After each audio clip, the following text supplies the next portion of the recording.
Haley was my youngest child. She was a really good girl. She got along with everybody. Everybody loved her. If I was upset or having a bad day, she always tried to make me laugh. We'd turn the music up and we'd be dancing and laughing. And we just always had fun together. Haley was my little sister. She was really funny. If you hung out with her, you were never upset. And then even if you were, she'd make you happy just by looking at you in a second.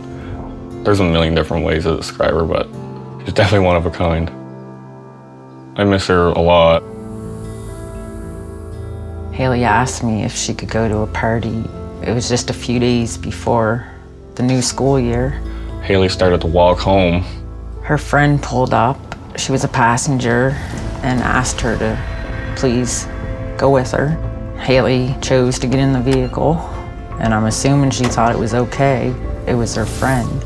I later learned from a police officer that the driver had been drinking and doing ecstasy. He should have never invited anyone in his vehicle or gotten in one in the first place. The driver was driving really fast, lost control, and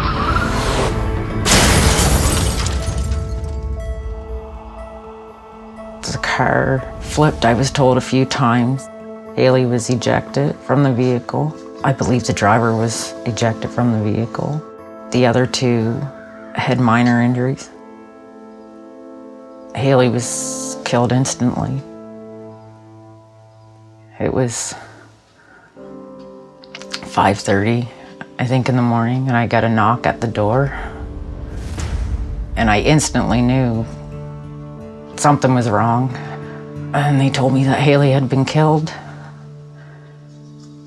And I don't really remember much after that.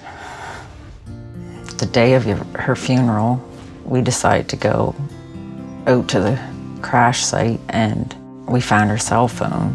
I read messages between her and another friend. Haley was scared. They were telling her to tell them to stop and get out and call her mom or dad. And one of her last messages, it still actually says sending.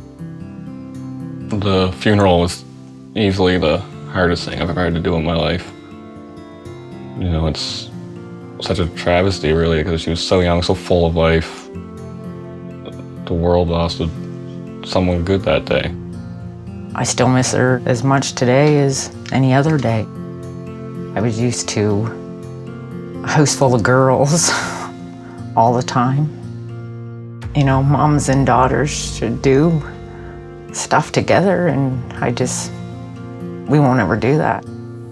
Definitely, you can tell there's something missing.